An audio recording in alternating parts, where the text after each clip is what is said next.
Once again, I welcome you all to our Bible studies. Today we will be studying uh, Paul's third missionary journey.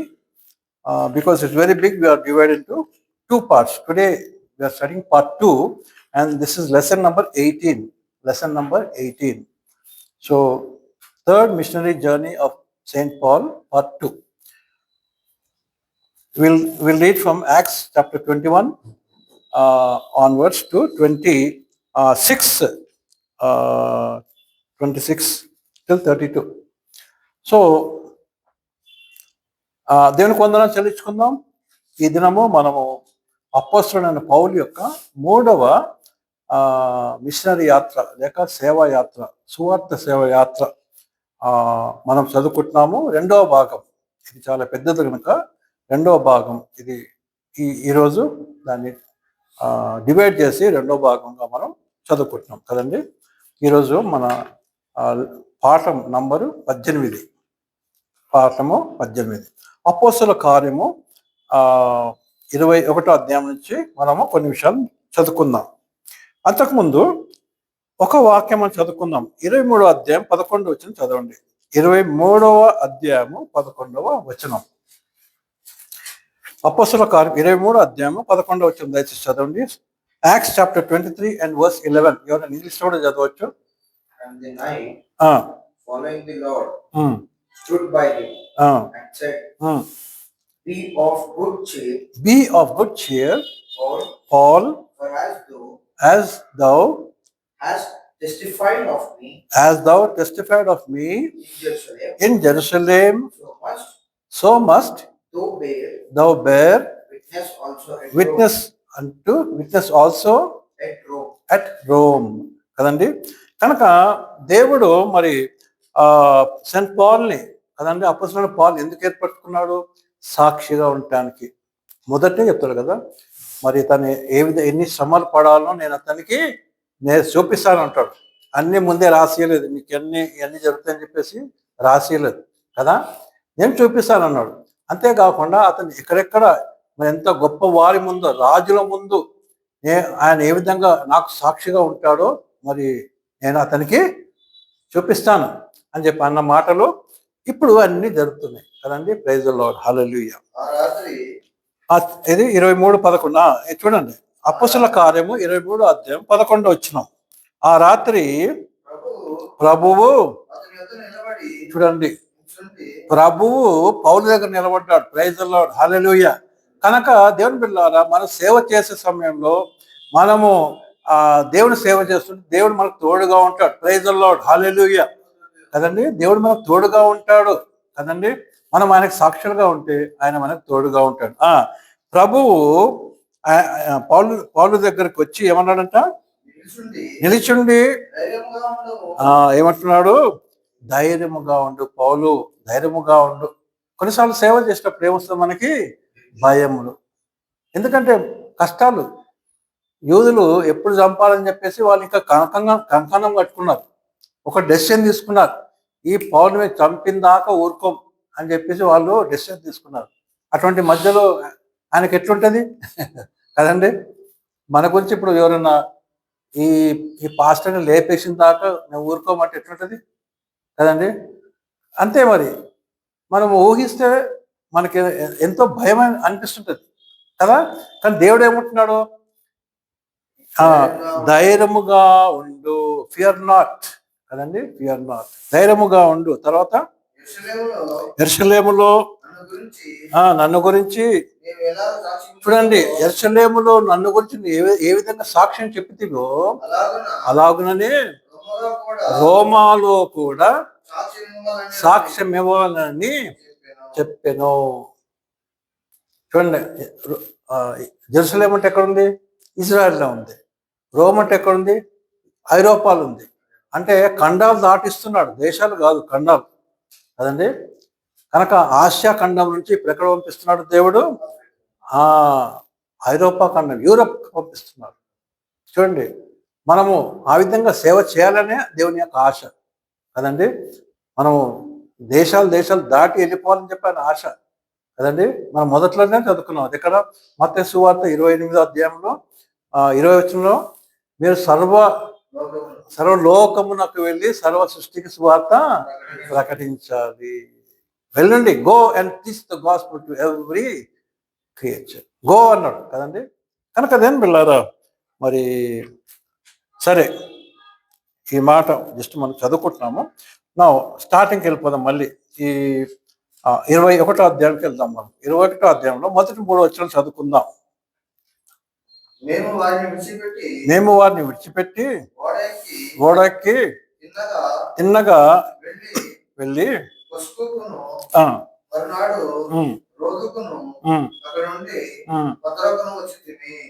అప్పుడు ఓడను చూసి దానిని ఎక్కి బయలుదేరింది. Praise the Lord, హల్లెలూయా. ఏం చూస్తామా, ఏ విధంగా వాళ్ళు మరి పౌలు భక్తుడు తన మరి టీం ఏ విధంగా మరి కష్టపడుతున్నారు సేవలో, ఒక్కొక్క స్థానం వెళ్తున్నారు. ఆ స్థలాలన్నీ రాసి పెట్టినారు. ఎవరు? లూకా మరి ఎంతో డీటెయిల్గా రాసినాడు. లూకా సువార్తలు కూడా ఎన్నో డీటెయిల్స్ ఉంటాయి. లూకా సువార్త చదివితే కూడా స్టార్టింగ్ ఎండింగ్ దాకా చాలా డీటెయిల్గా రాస్తాడు. ఒక విధంగా చూస్తే లూకా సువార్త, ఈ అపోస్తల కార్యం యాక్ట్స్ మనం చదివితే ఒక రీసెర్చ్ పేపర్ సబ్మిట్ చేసినట్టే ఉంటుంది కదండి. అంత డీటెయిల్గా రాసినాడు కదండి. పరిశోధికంగా రాసినాడు. ప్రైజ్ ది లార్డ్, హల్లెలూయా. కనుక మరి దేవుని బిడ్డలారా, ఆ విధంగా మరి తను ఎట్లా పోయినాడు, ఏ విధంగా అని అన్ని క్లియర్గా మనం ఇక్కడ చూస్తున్నాం కదండి. 21వ వచనము 4వ వచనం చదువుకో. 21వ అధ్యాయం 4వ వచనం దయచేయండి, చదవండి.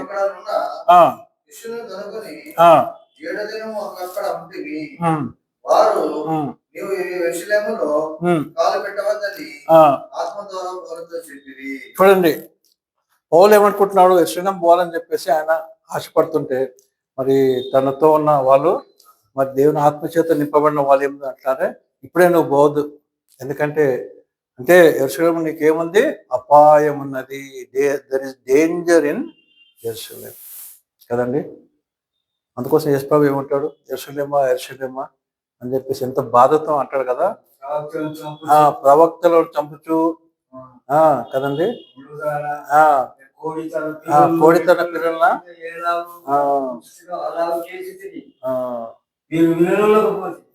విననొల్లకపోతుంది యెరూషలేము కదండి. యేసు ప్రభువు ఏమంటున్నా, నేనేమో వీళ్ళని కోడి తన పిల్లల్ని ఏ విధంగా తీసుకుంటుందో నేను తీసుకోవాలంటే మీరేం చేస్తున్నారు, ప్రవక్తలను చంపేస్తున్నారు. చివరికి యేసు ప్రభువుని కూడా చంపేస్తున్నారు, మెస్సయ్యను చంపేస్తున్నారు కదండి. కనుక దేవుని పిల్లారా, ఇక్కడ తనకి వార్నింగ్ ఇస్తున్నారు. సరే, మరి వార్నింగ్ ఇస్తే పౌలు భక్తుడు కొద్దిగా ఆగినాడు కానీ తను వెళ్ళినాడు కదండి. ఆ తర్వాత తీరు నుంచి మరి ఇప్పుడు ఎక్కడ వచ్చినా అంటే సిజేరియాకి వచ్చినారు. సిజేరియాకి 7వ అధ్యాయం 7వ వచనము 21వ వచనం మనం ఉన్నాం. 21వ అధ్యాయంలో 7, 8 చదువుకుందాం. మేము వచ్చి సహోదరులను అడిగి వారి యొద్దకు ఒక దినమంటివి. మరునాడు మేము బయలుదేరి కైసరయకు వచ్చి 7 కూడా సువార్తికుడైన ఫిలిప్పీయుట ప్రవేశించి అతని యొద్ద ఉంటిమి. చూడండి, ఇప్పుడు పౌలు ఏం చేస్తున్నాడు, మరి రిటర్న్ వస్తున్నాడు, అందరిని కలుసుకుంటూ వస్తున్నాడు. ఆయన ఎక్కడెక్కడ సువార్త ప్రకటించినాడు అందరినీ. ఇప్పుడు ఫిలిప్పీ ఇంటికి వచ్చినాడు, తీరు నుంచి కైసేరియాకి వచ్చినాడు. ఫిలిప్ ఇంటికి వచ్చి అక్కడ బస చేస్తున్నాడు. ఎంత సంతోషం ఉంటుంది కదా ఫిలిప్ కుటుంబానికి. మరి కనుక మరి ఈ విధంగా మనం చూస్తున్నాం ఏంటంటే, మరి 11వ వచనం మనం చూసినప్పుడు పౌలు అరెస్ట్ అవుతాడు అని చెప్పేసి కూడా మరి దేవుని బిడ్డలు చెప్తున్నారు చదండి. అతడు సౌలు నడికట్టు అంటే బెల్ట్ అన్నమాట. సౌలు యొక్క బెల్ట్ తీసుకున్నాడు. బెల్ట్ తీసుకొని ఏం చేస్తున్నాడు, తన చేతులను సౌలు బెల్ట్ తీసుకొని ఆ ప్రవక్త ఏం చేసినాడంటే తన చేతులను తన కాళ్ళని కట్టేసుకున్నాడు. కట్టేసుకొని ఏమంటున్నాడు, యెరూషలేములోని యూదులు ఈ నడుము కట్టు కల మనిషిని, అంటే ఈ నడుము కట్టు కల ఎవరిది, పౌలుది. అంటే యెరూషలేములో పౌల్ని అరెస్ట్ చేస్తారు, చంపుతారని చెప్పేసి ప్రవచనం చెప్తున్నాడు. ఇలాగ బంధించి అన్ని జనుల చేతికి అప్పగింతురని పరిశుద్ధాత్మ చెప్తున్నాడు అని చెప్పేసి ఆ ప్రవచనం చెప్తున్నాడు. ఎవరు? ఆ ప్రవక్త కదండి, అగబ్బు ఆయన పేర. కనుక దేవుని బిడ్డలారా, ఈ విధంగా పౌలుకు ముందుగానే మరి దేవుడు చెప్తున్నాడు, తన ప్రవక్తల ద్వారా, తన శిష్యుల ద్వారా చెప్తున్నాడు, యెరూషలేము జాగ్రత్త జాగ్రత్త. కానీ అతను యెరూషలేముకే పోతున్నాడు కదండి. 17 వచ్చినప్పుడు ఆయన యెరూషలేముకి వచ్చేసినాడు. చూడండి, ప్రమాదం ఉన్న చోటికే వచ్చేసినాడు. ప్రైజ్ ది లార్డ్, హల్లెలూయా. మేము చూడండి, ఇప్పుడు ఎక్కడికి వచ్చినారు? యెరూషలేము పోవద్దు అని శిష్యులు చెప్పినారు. యెరూషలేములో పోతే నువ్వు బంధింపబడతావు అని చెప్పేసి ప్రవచనం కూడా ఒక ప్రవక్త చెప్పినాడు. కానీ ఎక్కడికి వచ్చినాడు ఆయన ఇప్పుడు?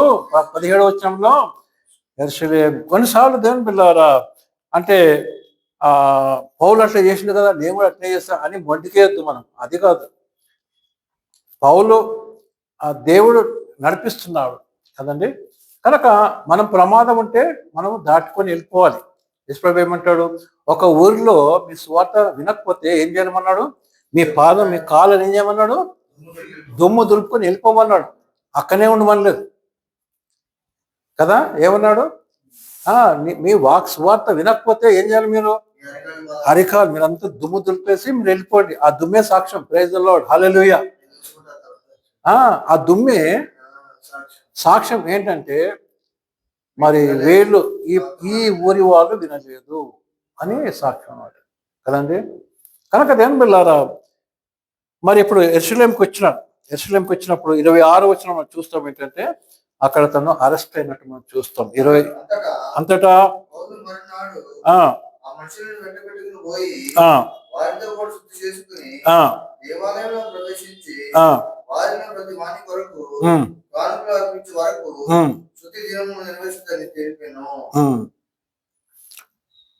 అయితే అక్కడ 34 వరకు చదివితే అక్కడ ఏమవుతుందంటే అతన్ని అరెస్ట్ చేస్తారు కదండి. ఆ తర్వాత ఏం పిల్లారా, పౌలు 22వ అధ్యాయంకి వస్తాం మనం. 22వ అధ్యాయము మొదటి వచనం మనం చూసినట్లయితే పౌలు సాక్ష్యం చెప్తాడు. ఏం చెప్తాడండి? తన సాక్ష్యం చెప్తాడు. 22 చూడండి, తన సాక్ష్యం చెప్తున్నాడు. సహోదరులారా, తండ్రులారా, నేనిప్పుడు మీ ఎదుట చెప్పు సమాధానము ఆలకించుడి అని చెప్పేసి తను చెప్తున్నాడు కదండి. కనుక దేని బిడ్డలారా, మరి మొదటి నుంచి 8 వచ్చినారు కదండి. కనుక ఇవన్నీ మనం చూస్తున్నాం ఏంటంటే తను ఏ విధంగా సాక్ష్యం చెప్తున్నాడు మనం చూస్తున్నాం. ఆ తర్వాత అంటే మరి మనం చూస్తాం ఏంటంటే పౌల్ని కొడతారు కదా, అరెస్ట్ చేసి కొడతారు. కొడితే మరి ఆ కొట్టేటోళ్ళని పౌలు ఏమంటాడంటే, రోమన్ సిటిజన్ కొట్టొచ్చా అంటాడు కూల్గా. ఏమంటాడు? రోమన్ సిటిజన్ కొట్టొచ్చా అంటే వాళ్ళు పరేషాన్ అయిపోతారు. అంటే ఎందుకంటే రోమన్స్ సోల్జర్స్ వాళ్ళు రోమన్స్ కదా, అట్లా కొట్టడం మేము రోమన్ మా వాళ్ళని మేము ఎట్లా కొట్టినాము ఇప్పుడు పరేషానాలు కదా. చూడండి, కనుక దేని బిళ్ళారా, పౌలు అప్పుడప్పుడు ఏం చేస్తాడంటే తన సిటిజన్షిప్ వాడుకుంటాడు కదండి. 26 వచ్చి చదువుకుందాం. 26, 27, 28.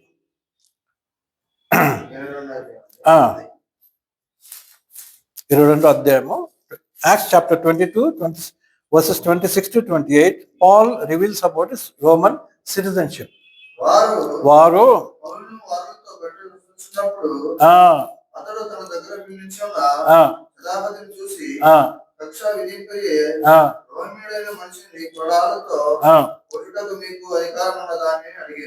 అంటే శతాధిపతి అంటే ఏంటి దాని అర్థము? సెంచురియన్. అంటే ఆ శతాధిపతి ఈజ్ అ సెంచురియన్. ఆయన కింద 100 మంది సైనికులు ఉంటారన్నమాట. అందుకోసం ఆయనకి బిరుదేంటి? శతాధిపతి. అయితే ఆయనని బంధిస్తున్నప్పుడు ఆ శతాధిపతి అంటాడు, రోమన్ సిటిజన్ అట్లా చేయొచ్చా అంటాడు. పౌరత్వం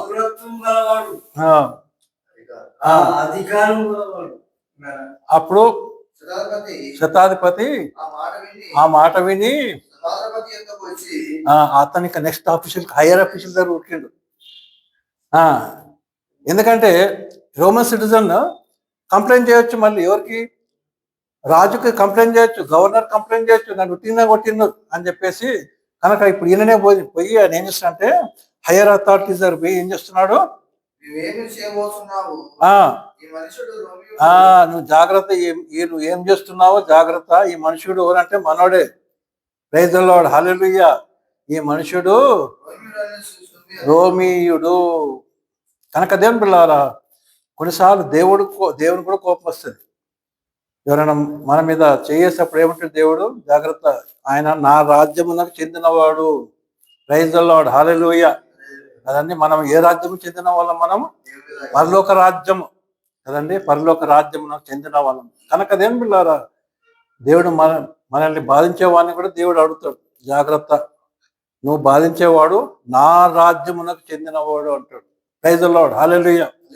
నమ్మిన వారు అంత చేతులెత్తాం, దేవునికి స్తోత్రం, హల్లెలూయా. కదండి, ఎందుకంటే దేవుని పిల్లారా, దేవుడు ఏమంటాడు, నీ కంటి పాపని ముట్టిన వాడిని నేనేం చేస్తాను కదా. మనం ఏ విధంగానో నిన్ను ముట్టిన వాడిని నా కంటి పాపని ముట్టినట్టు అనమాట. అంటే ఏసయ్య కంటి పాపని ముట్టుకుంటా ఏసయ్య ఊరుకుంటాడా? ప్రైజ్ ది లార్డ్, హల్లెలూయా. కనుక దేవుని పిల్లారా, దేవుడు మన పక్షంగా ఉన్నాడు. ప్రేమంటున్నాడు పౌలు. అప్పుడు కదండి, అతన్ని చూసి ఇప్పుడు చూడండి, స్టార్ట్ అయింది, యాక్టివిటీ స్టార్ట్ అయిపోయింది.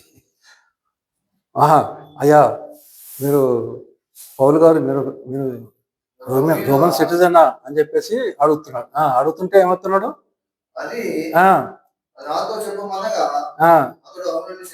అప్పుడు పౌలు ఏమంటున్నాడు, అవునన్నాడు. అక్కడ ఒక మంచి ఇంట్రెస్టింగ్ మాట ఉంటుంది, తర్వాత చదవండి. చూడండి, ఈ సహస్రపతి ఈ రోమన్ సిటిజన్ ఎట్లా సంపాదించుకున్నాడంట? చాలా డబ్బులు ఇచ్చి సంపాదించుకున్నాడంట. పౌలు ఆయన డబ్బులేమి ఇవ్వలేదు, ఆయన సిటిజన్, రోమన్ సిటిజన్. ఎందుకంటే తార్సుస్లో ఆయన జన్మించినాడు కదండి. ఇంకొకటి మొత్తం క్లియర్, అది బెన్యామీన్ గోత్రం వస్తుంది కదండి. నేను చిన్నోని అయినా కూడా నాకు అధికారం ఉంది. సిటిజన్ ఆయన ఉద్దేశం ఏంటి తెలుసా? రోమ ప్రభుత్వంలో నేను ఎంతో మందిని అయితే చంపుతానో వాళ్ళందరినీ ఆ తలాలు తెచ్చి కొయ్యకు రోమ చుట్టూ కంపౌండ్ చుట్టూ కొయ్యకు కలిగియాలని ఆశించారు. అంత పౌరత్వం కలిగి ముందుకు పోతున్నాడు దమస్కు పట్టణంలో పట్టుబడి. కనుక ఇక్కడ ఏం చూస్తున్నాం మనము, ఈ అధికారి, ఈ క్యాప్టెన్ అనొచ్చు మనం. ఆయన ఎట్లా సంపాదించుకుంట, ఎంతో డబ్బులు ఇచ్చి రోమా సిటిజన్షిప్ కొనుక్కున్నాడు. కానీ పౌలు న్యాచురల్ సిటిజన్, ఎందుకంటే తార్సుస్లో తను జన్మించాడు. నేను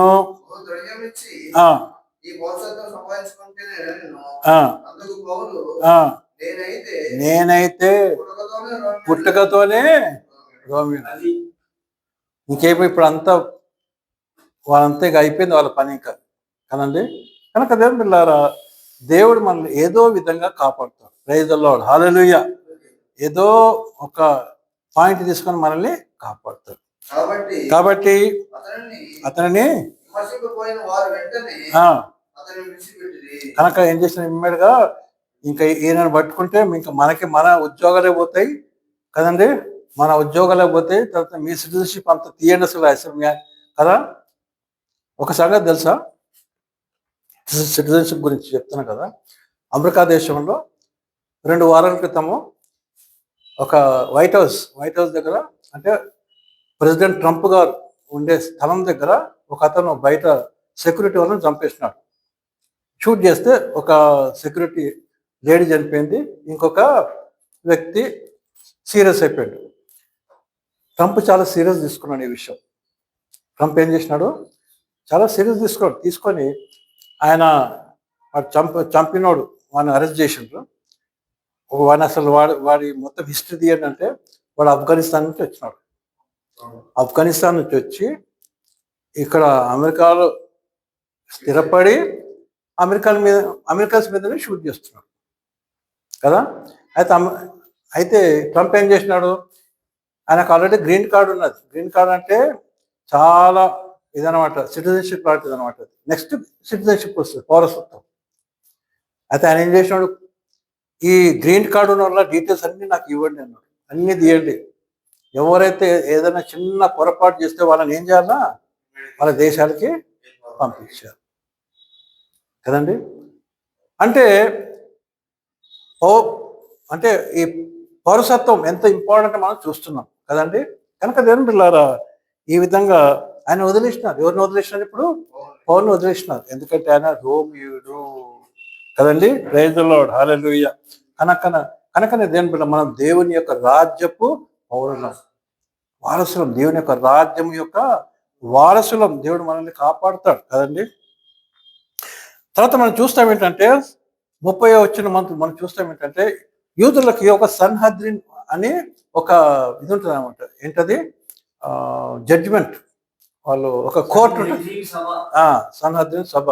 అది దాంట్లో ఏదన్నా అంటే కోర్టు లాంటిది అనమాట. యూదులకు సంబంధించిన కోర్టు అనమాట అది. వాళ్ళు ఏం చేస్తారు, యూదులు ఏదైనా ప్రాబ్లం ఉంటే అక్కడ 70 మంది పెద్దలు ఉంటారు. మరి దాంట్లో ఏ తీర్పు తీస్తే ఆ తీర్పు అంతే. ఇంకా కనుక అక్కడ నిలబడి వాళ్ళతో మాట్లాడుతున్నారు. అంటే ఎందుకు ఈ విషయాలు మనం మాట్లాడుతున్నాము? దేవుడు పౌల్ని ఏ విధంగా ఒక్కొక్క స్థలంలో నిలబెట్టుకొని సాక్షిగా మాట్లాడిపిస్తున్నారు కదండి. ఎక్కడుంది అది? 30వ వచనం చదువుకుంటాం. మర్నాడు ఇప్పుడు పౌలు ఆయన పౌరసత్వం గురించి మనం చదువుకున్నాం కదా. ఇప్పుడు ఏమైపోయింది, ఆ రోమీలు, ఆ రోమా ఈ సైనికులు ఉన్నారు కదా, వాళ్ళకి తెలిసిపోతుంది ఈయన రోమా సిటిజన్, ఈయన దేవుని నమ్ముకుని బిడ్డంట, దేవుని సేవ చేస్తున్నాడు అని చెప్పేసి వాళ్ళకి అందరూ తెలిసిపోయింది కదండి. యేసు ప్రభు సేవ చేస్తున్నాడు, యేసు ప్రభు గురించి చెప్తున్నాడు అంటే ఏంటి, యేసు ప్రభు అంటే ఏంటి, యేసు ప్రభు అని వాళ్ళకి ఏమొస్తుంది, ఆశ వచ్చేస్తుంది కదండి. అంటే వాళ్ళ మధ్యలో సాక్షి నిలబడ్డాడు. ఇప్పుడు ఎక్కడ నిలబడుతున్నాడు? సన్హద్రిన్లో నిలబడ్డాడు. 30వ వచనం. యూదులు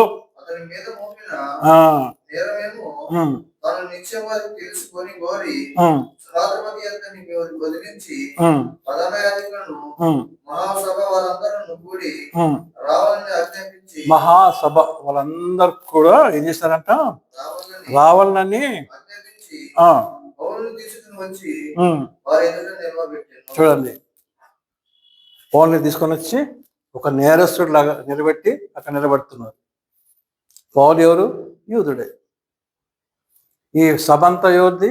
యూదులది. అయినప్పటికీ దేవుడు ఏం చేస్తున్నాడంటే ఆ యూదుల మధ్య ఈయన నిలబెట్టి నేను యేసు ప్రభుని నమ్ముకున్న వాడను అని సాక్ష్యం వేస్తున్నాడు కదండి. కనుక దేవుని బిడ్డలారా, ఈ విధంగా దేవుడు అతన్ని అనేకుల మధ్యన నిలబెట్టుకుంటున్నాడు కదండి. ప్రైజ్ ది లార్డ్, హల్లెలూయా. అంతేకాకుండా మరి ఈ యూదులు ఏ విధంగా పౌలుని చంపాలని చెప్పేసి మరి ప్లాన్ చేసుకున్నారో 22వ అధ్యాయంలో 16 నుండి 22 వచనం మనం చదువుకుంటాం కదండి. యాక్ట్స్ 22 చాప్టర్ 16 to 22 అక్కడ మనం చూస్తాం. అయితే పౌలు మరి అక్కడి నుంచి వాళ్ళ చేతుల నుంచి కూడా విడిపింపబడతాడు. ప్రైజ్ ది లార్డ్, హల్లెలూయా. 22వ అధ్యాయము 23వ వచనం చదవం కదా. 22వ అధ్యాయము 23వ వచనం.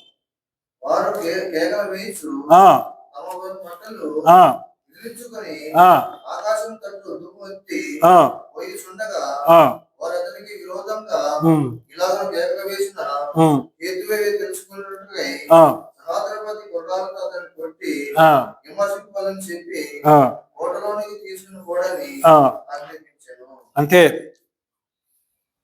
ఆ సహస్రపతి ఆయన తీసుకొని పోకపోతే ఏం చేస్తుండే వీళ్ళు యూదులు, ఆయన చంపేస్తుండే, రాళ్లతో కొట్టి చంపేస్తారు కదండి. కనుక దేవుని బిడ్డలారా, ఈ విధంగా ఆ తర్వాత మనం చూస్తాం కదండి. మళ్ళీ 22వ అధ్యాయం మళ్ళీ అదే మనం చదువుకున్నాం కదా. దేవుడు ఏ విధంగా అపొస్తలులైన పౌలుతో మాట్లాడుతాడు 23వ అధ్యాయం 11వ వచనం మనం చూస్తాం కదండి. 23వ అధ్యాయము మరి 11 వచ్చింది నాకు చదువుకున్నాం, మరోసారి చదువుకుందాం మాట, చక్కటి మాట కదండి.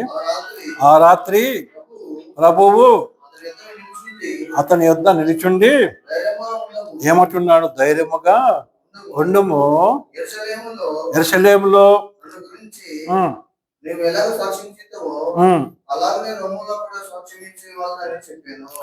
చూడండి. అంటే ఈ 23 అధ్యాయము మీదంతా, అంటే 21, 22 వచ్చిన అధ్యాయం మనం ఏం చదువుకున్నాము, పౌలు ఏ విధంగా యెరూషలేములో సాక్ష్యం ఇచ్చినాడు మనం చదువుకున్నాం. అయితే దేవుడు ఏమంటున్నాడంటే, నువ్వు సాక్ష్యం ఇచ్చినావు అని దేవుడు చెప్తున్నాడు. ప్రైజ్ ది లార్డ్, హల్లెలూయా. అంటే దేవుడు ఏమంటున్నాడు, ఒప్పుకుంటున్నాడు. అంటే దేవుడు యెరూషలేములో నీవు నాకు సాక్ష్యంగా నిలబడ్డావని తను చెప్తున్నాడు. చెప్పడమే కాకుండా ఏమంటున్నాడు అంటే, ఏ విధంగా యెరూషలేములో నీవు నిలబడ్డావో అదే విధంగా రోమ్లో కూడా నా గురించి నీవు సాక్షిగా ఉంటావు. అది మరి రోముకు మరి వెళ్ళిన యాత్ర అన్నమాట అది కదండి. కనుక దేని పిల్లారా, 23వ అధ్యాయంలో మనం చూస్తాం, మళ్ళీ యూదులు అతన్ని చంపాలని చెప్పి డెసిషన్ తీసుకుంటారు. 12వ వచనం చదవండి బ్రదర్. 23వ అధ్యాయం 12వ వచనం.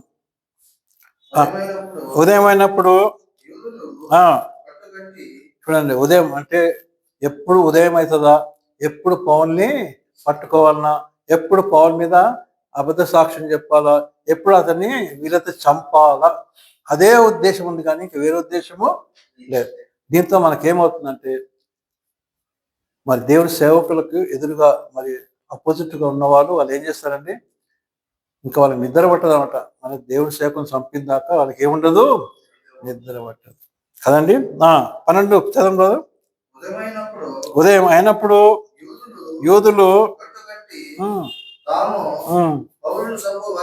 చూడండి, వాళ్ళు పౌలును చంపేంత వరకు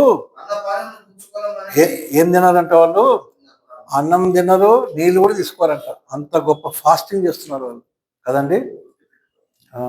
ఒట్టు పెట్టుకున్నారు. కనుక దేని పిల్లారా, ఎంత అపోజిట్గా ఉన్నారు కదండి. పౌలు ఒక్కడు, వీళ్ళు ఎంతమంది అంటే గుంపులు గుంపులుగా. అయితే దేవుడు అతన్ని అక్కడి నుంచి కాపాడుతాడు కదండి. అన్ని మన డీటెయిల్స్లో వెళ్ళట్లేదు. ఆ తర్వాత మనం చూస్తాం దేని పిల్లారా, పౌలు మరి 23వ అధ్యాయంకి వెళ్ళిపోయాం. మనం 23వ అధ్యాయం 34 నుండి మనం చదివితే, పౌలు ఫెలిక్స్ అనే అధికారి ముందు దేవుడు అతన్ని నిలబెడతాడు కదండి. Praise the Lord, hallelujah. పౌల్ని ఫెలిక్స్ అనే అధికారి ముందు దేవుడు అతన్ని నిలబెడతాడు. అధిపతి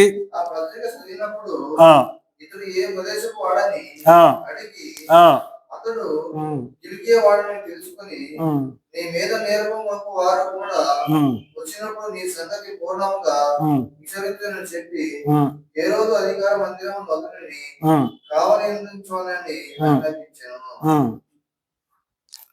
ఆ తర్వాత మనం చూస్తాం దేని పిల్లారా, మరి అంటే 24వ అధ్యాయం 3వ వచనం దాకా కూడా అది చూస్తాం. 24 మొదటి 3 వచనం చదవండి. 5 దినమైన తర్వాత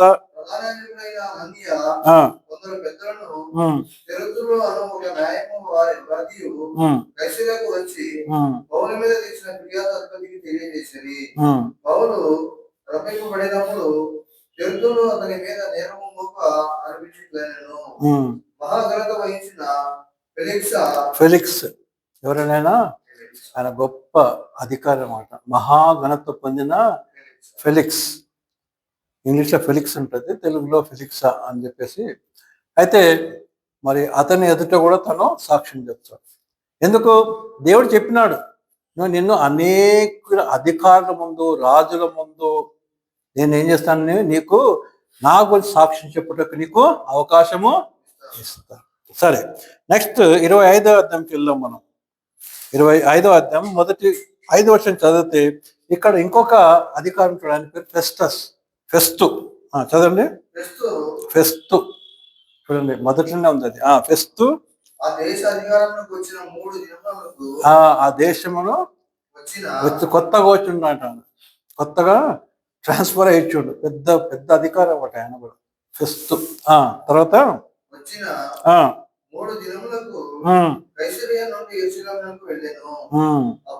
అప్పుడు యూదులలో ముఖ్యులను ఉమ్, పౌలు మీద తాము చేసిన ఫిర్యాదు సంగతి ఉమ్. అతనికి తెలియజేసేది. కనుక తర్వాత ఫెస్తు అనే అధికారి ముందు కూడా మరి ఎవరు నిలబడ్డారు? పౌలు నిలబడ్డారు. అదొక సాక్ష్యం అన్నమాట, అదొక సాక్ష్యం. ఆ తర్వాత 25వ అధ్యాయం 23కి వెళ్దాం. మనం 23, 24 ఇచ్చిన అయితే మరి అగ్రిప్ప రాజు ఎదుట కూడా నిలబడతాడు. ప్రైజ్ ద లార్డ్, హల్లెలూయా. కాబట్టి మరనాడు అగ్రిప్పయు బెర్నెకియు ఏ విధంగా అంట ఆడంబరం, ఒక ఖైదీని చూడటానికి కూడా గొప్ప ఆడంబరం అంటే ఏంటి?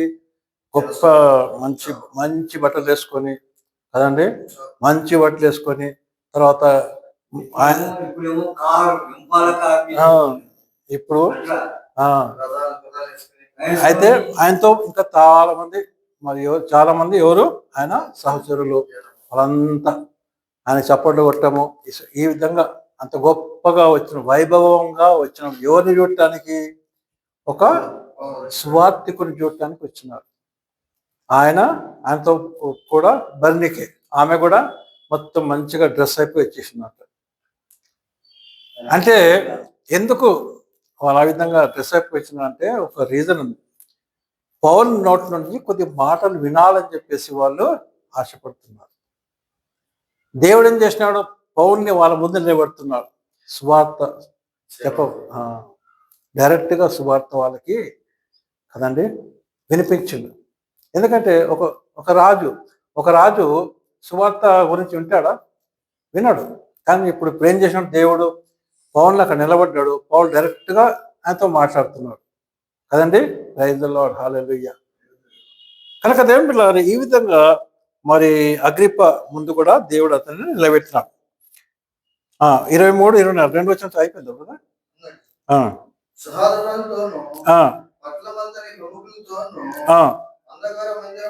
చూడండి, అంటే అందరితో వచ్చినాడు. అంటే మరి ఈ ఎవరు మరి సోల్జర్ ఉన్నాడు కదా, మరి మిలిటరీ సహస్రపతి. అంటే ఆయనతో పాటు ఎంతో మంది మిలిటరీ మెన్ ఉంటారన్నమాట కదండి. వాళ్ళందరూ ఈయనంట వచ్చింది. ఎవరంట? అగ్రిప్ప ఎంట వచ్చినారు అనమాట. అంటే అంత గొప్పగా వైభవంగా వచ్చినారన్నమాట. అధికార మందిరంలోకి ప్రవేశించిన తర్వాత ఫెస్తు ఉన్నాడు. ఇప్పుడు ఫెస్తు ఏం చేసినాడు? ఆజ్ఞ ఇచ్చాడు, ఇప్పుడు తీసుకురండి పౌల్ని అని చెప్పేసి. పౌలు తేబడను. తర్వాత పౌలు మాట్లాడినాడు కదండి. కనుక దేవుని బిడ్డలారా, ఏ విధంగా దేవుడు పౌల్ని మరి అనేక కదండి. అంతకుముందు మనం ఏం చూస్తాము మరి కొంతమంది మామూలు మనుషుల దగ్గర దేవుడు అతన్ని వాడుకుంటాడు కదండి. చూసినారా, గమనించినారా? దేవుడు ఫస్ట్ మరి మంత్రగాళ్ళ దగ్గర కదా, అఘోరా అనే స్థలంలో మార్కెట్ ప్లేస్లో వాడుకుంటాడు కదండి. అక్కడ ఏమంటాడు? మీరు చాలా దేవుళ్ళు పెట్టుకున్నారు, కానీ ఒక దేవుడి పేరేంటి? తెలియని దేవునికి పూజిస్తున్నా. అదే తెలియని దేవుని గురించి నేను చెప్తానికి వచ్చినా అని చెప్పేసి అక్కడ సువార్త ప్రకటిస్తాడు కదా. అంటే మామూలు మనుషులు, కామన్ పీపుల్. ఇప్పుడు వీళ్ళంతా ఎవరు? ఇప్పుడు అధికారులు, గొప్ప గొప్ప అధికారం దేవుడు అతన్ని నిలబెట్టినాడు కదండి. కనుక దాన్ని పిల్లారా, మరి దేవుడు ఆ విధంగా మనల్ని ఎక్కడ నిలబెట్టుకుంటాడు? మామూలు మనుషుల దగ్గర నిలబెడతాడు. అంతేకాకుండా పెద్దల దగ్గర కూడా మనల్ని నిలబెడతాడు. మనం నిలకడగా ఉండాలి. మనం ఏ విధంగా ఉండాలి? నిలకడగా ఉండాలి కదండి. ఆ తర్వాత చూస్తాం దీని పిల్లారా, మరి ఆయన ఏం చేస్తాడంటే పౌలు మరి నేను కైసర్కు నాకు కైసరే నాకు తీర్పు తీర్చాలని చెప్పేసి అప్లికేషన్ ఇస్తాడు కదండి. అప్పుడు ఏమవుతుందంటే మేమే నీకు తీర్పిస్తుండే కదా, మేమే నేను వదిలిపెడుతుండే కదా అని చెప్పేసి ఈ అగ్రిప్ప కదండి వాళ్ళందరూ అంటుండే. కానీ నువ్వు కైసర్కి నువ్వు మరి అప్పీల్ చేసినావు కనుక రోమ్కు పంపిస్తాను నేను కదండి. ఎక్కడ పంపిస్తాము? రోమ్ అని చెప్పేసి 26వ అధ్యాయంకి వెళ్దాం మనం. 26వ అధ్యాయము 25 నుంచి 32 వచనం చదివినట్టయితే మరి దేవుడు అక్కడ చక్కగా జస్ట్ చదవండి బ్రదర్, మీరు చదివేసేయండి. అందుకు పౌలు ఇట్లనెను, ఆ, మహాఘనత వహించిన ఫేస్తు, మహాఘనత వహించిన ఫెస్తు, నేను వెర్రివాడను కాదు కానీ, చూడండి ఏమంటున్నాడు, నేను వెర్రివాడను కాను అంటున్నాడు కదండి. తర్వాత సత్యమును చదువు స్వస్థ బుద్ధియు గల మాటలే చెప్పుచున్నాను. రాజు ఈ సంగతులు ఎవరు అతని ఎదుట నేను ధైర్యంగా మాట్లాడుచున్నాను. వాటిలో ఒకటి అతనికి మరుగే ఉండలేదని రూఢిగా నమ్ముచున్నాను. ఇది ఒక మూలము జరిగిన కార్యం కాదు అని తను మరి ఎవరి గురించి చెప్తున్నాడు? యేసు ప్రభు గురించి సువార్త ప్రకటిస్తున్నాడు కదండి. చివరి 32 వచ్చిన చదువు చివరికి లాస్ట్ 32 వచ్చిన. అందుకు అగ్రిప్ప ఏమంటున్నాడు? ఈ మనుషుడు అంటే పౌలు కైసరి ఎదుట నేను కైసర్ దగ్గర పోయి ఆయన దగ్గర చెప్పుకుంటా అని చెప్పి అన్నాడు కదా. ఇతనిని విడుదల చేయవచ్చునని క్రీస్తుతో చెప్పాడు. అంటే మనమే యాక్చువల్గా ఈయనని విడుదల చేయవచ్చు, కానీ ఈయన ఎవరికి అప్పీల్ చేసుకున్నాడు అంటే ఎట్లా అంటే అంటే ఎగ్జాంపుల్ చెప్పాలంటే మన డిస్ట్రిక్ట్ కోర్టులో న్యాయం దొరకకపోతే ఎక్కడ పోతారు? డిస్ట్రిక్ట్ కోర్టులో దొరకకపోతే స్టేట్ హైకోర్టుకు వస్తుంది, హైదరాబాద్లో హైకోర్టుకు వస్తుంది. హైకోర్టులో మేమంతా నీకు తీర్పు తీస్తుండే కదా అని చెప్పేసి వాళ్ళు చెప్తున్నారు. కానీ ఆల్రెడీ ఈయన ఎవరికి అప్పీల్ చేసుకున్నాడు? సుప్రీంకోర్టుకు అప్పీల్ చేసుకున్నాడు. కనుక వీళ్ళు ఇప్పుడు ఏం చేయలేదు, ఎందుకంటే ఆయన నేను సుప్రీంకోర్టు పోతా అట్లా అన్నమాట. ఎగ్జాంపుల్ నేను చెప్తున్నాను. కనుక నేను కైసర్ దగ్గర వెళ్తా. కైసర్ అంటే ఎవరు? రాజు, రోమియోల రాజు. అంటే ఆయన కూడా తీర్పు తీరుస్తాడు అనమాట. కనుక దేవుని బిడ్డలారా అట్లా అన్నప్పుడు వదిలేస్తాడు. వదిలేసి ఇంకా సరే ఆయనని జాగ్రత్తగా బందీగా పెట్టేస్తారు. ఆ తర్వాత 3 యాత్రలు అయిపోయినాయి. నెక్స్ట్ ఏముంటుందంటే రోముకు యాత్ర అనమాట. అంతే, రోమ్కు పోయిన తర్వాత అతను చనిపోతాడు. కనుక దేవునికి వందనాలు చెల్లించుకుందాం. అది వీలైతే మరి ఇంకోసారి మనం చదువుకుందాం రోమ్కి వెళ్ళిన మాట. కనుక థ్యాంక్ యూ వెరీ మచ్, మీరంతా శ్రద్ధగా మరి విన్నందుకు. పౌలు యొక్క మొదటి మిషనరీ యాత్ర, 2వ మిషనరీ యాత్ర, 3వ మిషనరీ యాత్ర 2 భాగాలు ఈరోజు కంప్లీట్ అయిపోయినాయి. కనుక నేను వందనాలు. God bless you very much. అందరు ప్రార్థించండి మరి సేవ గురించి. God bless you.